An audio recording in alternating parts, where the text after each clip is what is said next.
Greetings, greetings, brothers and sisters. Shalom, shalom. I greet you in the name, the omnipotent, the almighty, the omniscient, omnipresent. Once again, I am here. And you know, anytime you see me come or forward on this platform, it's always a burning topic, you know, something that is within the mind space that I've been thinking, moving, and I've just been watching. So today we plan to come and share this with the massive them, you know, my brothers and sisters. And it doesn't matter what denomination or faith, you know, if you're Muslim, Christian, Jewish, you know, Hindu, just remember that the devil, the wicked one, he don't sit there and look at any of these things. He just look on the individual and what your purpose is in this planet. And whatever your purpose is in this planet, he's going to come to seek, kill, and destroy that. So this that I'm about to talk about, this topic I'm about to talk about, some people are going to hear, they're going to be like, yeah, we understand it. While some is going to do like most of some of the people I'm going to talk to, they're going to say, oh, it sounds like some fairy tale, it sounds like some story, it sounds like some things where a movie. However, stay tuned because, you know, it is very informative and also mind-boggling. People will think. So, what am I going to talk about today? Destinies, purpose.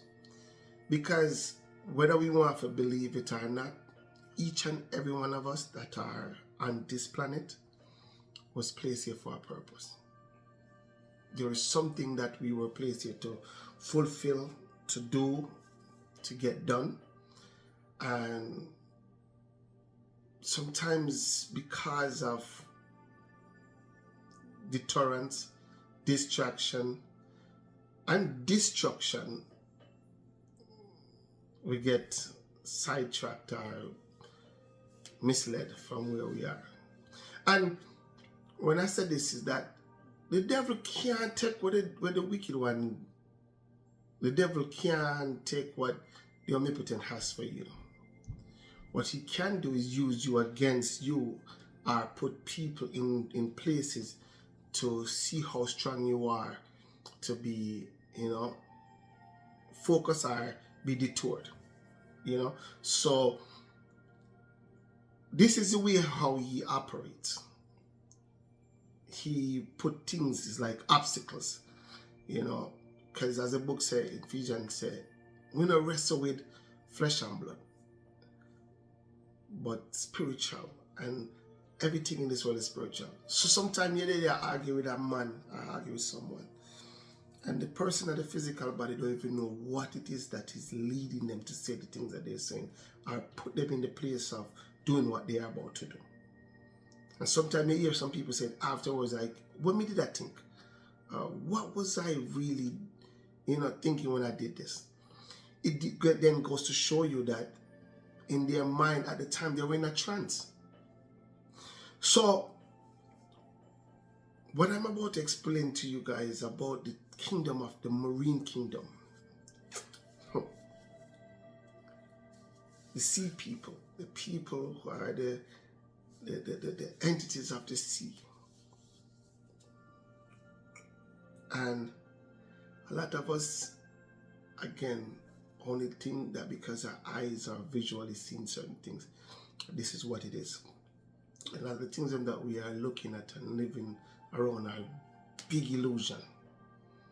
Big illusion. They are just vessels that are transporting things for the workers of the kingdom of darkness. So what is this? Take for instance a young man or a young woman that was put on this earth, and there's the potential for that individual to become a minister or someone of importance to lead individual, the kingdom. You have these entities that will be sitting down and monitoring what's going on. And sometimes you wonder like, oh, this like a young man or this like a young woman was in church or was around family of Christian or some religion background. And they seem so promising that they were in the word, the fire, everything was in their soul. Then you just wonder how come as they grow and progress, that fire become less and less. And the desires of the world become more. And then you start looking at the transition that is going on. This individual might be young, never had any farmer, one around them, nothing. But as soon as they start to venture out into the world where their impression and vision is done to pick and choose things, the wicked ones start to place things in front of them. Sometimes if it's a young girl, it's a young man that come into her life and start to talk to her and make she feel nice and tell her all the sweet things she wants to hear. And now she's more focused on him and his needs and desire. And you know, she used to go to church, Bible study, she start find excuses and lies and things to start doing. You know, can I start drift far away? And sometimes if they're not grounded, that soul will be swept away with that individual, with that young man. The next thing you know, she give up her faith in Christ. And if she used to keep her here on herself, she want to be in the modern, this worldly life. She want to start put on the wig and the makeup and the this and the that. And next thing you know, she just denounce everything we have to do with righteousness. Yeah. So lost. And sometimes for that individual, when you start to try to minister to them and say, come back to where you first found true love, they're gonna tell you like, we can't bother with that life there. Too much, it takes too much, it's too thing, and everything become a tussle, a fight. It's the same thing with a young man. And desire is like, yo, I'm here to work for the kingdom. And I'm here to put in some work. And you see him there, a word, and him a preach, and him a go. And all of a sudden, here comes this beautiful young lady. Appear from out of nowhere. Appear from out of nowhere. And in his mindset now is like, she come and she start profess that yes, she's a woman and she wants to be in this and she want to follow this. And here go this young man and I say, yes, find me thing you know. Find the girl, I'm a dream. I'm ready now for let's move. But little by little she have him believe these things. But little by little she have changed morals and standard that he's about. So he never used to go now, she say, come with me now, come away, go here, so go hang out. And go from a little hangout to a little thing. And sometimes in his mind he's probably seeing the sign, you know, but because of the connection, just like Adam and Eve. Adam know the roll call and he know everything that was said. The Creator told him everything. But in compassion for and in wadad and love for Eve. She has said, try this now. Loosen up, man. Look at this naga. Look at this naga hurt you, man. Take a little sip of this, man. Take a little this, man. I come, I could do. Loosen, nobody naga do nothing, man. And the next thing you know, all of his morals and standards are compromised.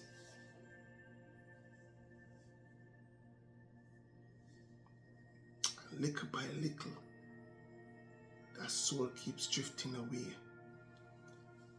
Next thing you know, another soul gone. Why me I say them thing? The Bible warns us about this thing, you know. Tell you about the world it desires and the things that is here.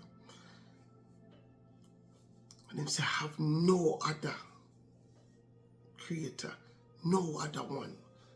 Don't worship nothing else but him. Only have one. Because wherever your heart and mind, where you start focus on, that's the way your whole life are gonna be into. So if a man wants to become rich, he might chase money and everything. Not chase salvation. Not chase righteousness. So every day I think, how am I gonna make the money? How am I gonna do this? How am I gonna do that? He's not thinking about how am I going to keep and preserve my soul for the kingdom. So we tend to start take on to this life. Nobody's telling you, don't go seek life to have a house, or seek life to have a car, or seek life to have money to spend. Because to keep the light on, you need the money to spend. For the phone, for have signal and work, you need the money to do that. And roof.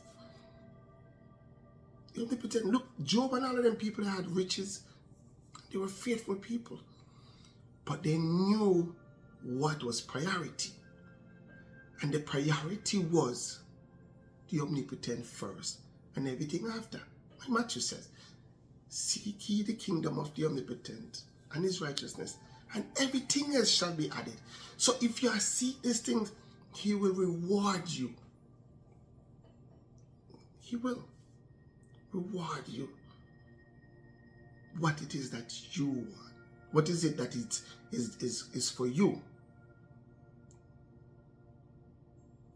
This is why even at the prayers it says, send your kingdom come so that his will may be done in your life and the planet as it was ordained in the holy place.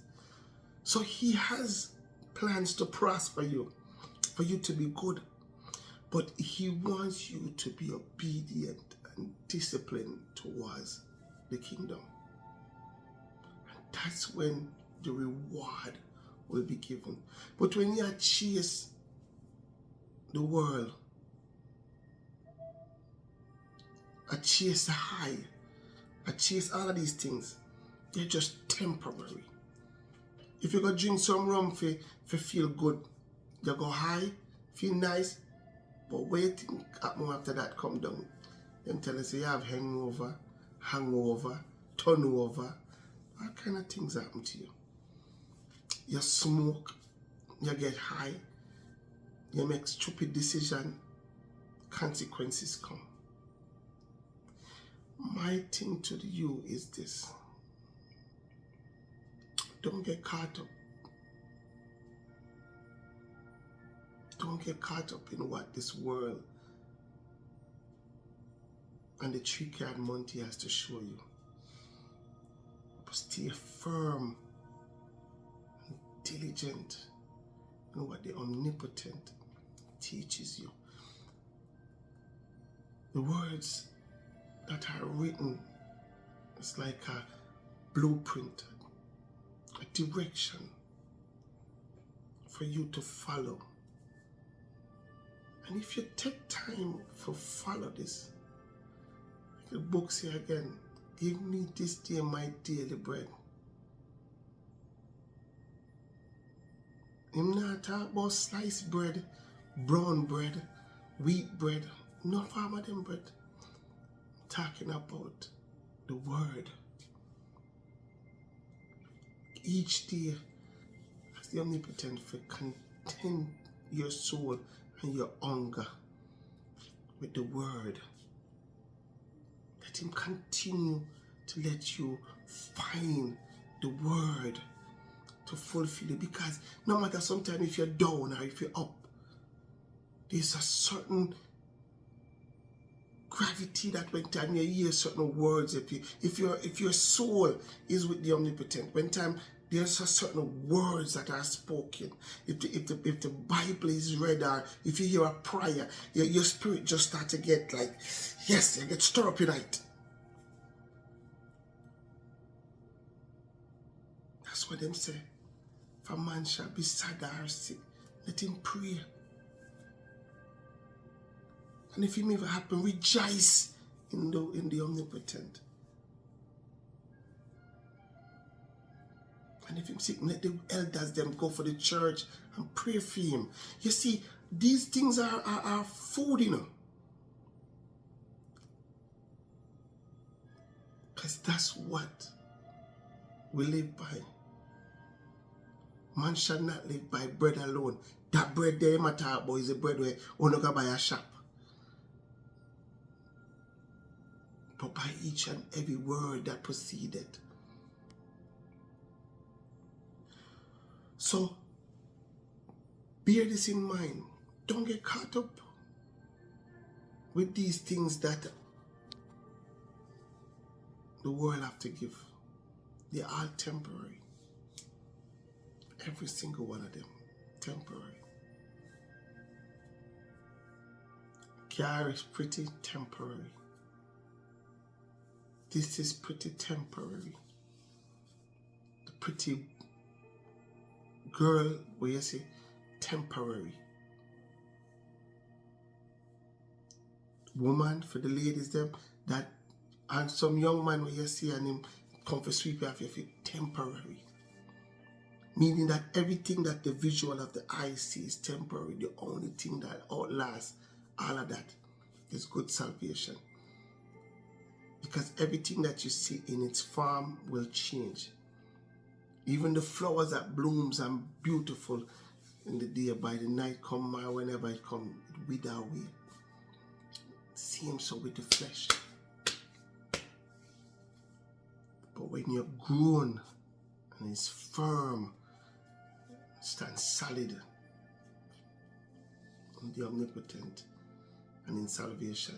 Or when you become 100-year-old and your skin and everything with and the beauty is not there anymore, his salvation will stand the test of time. So don't get tricked by these entities and them things that with them start saying you for distract, detour, and for disrupt on your life. Remember, I always tell you, there's one thing the devil come to do.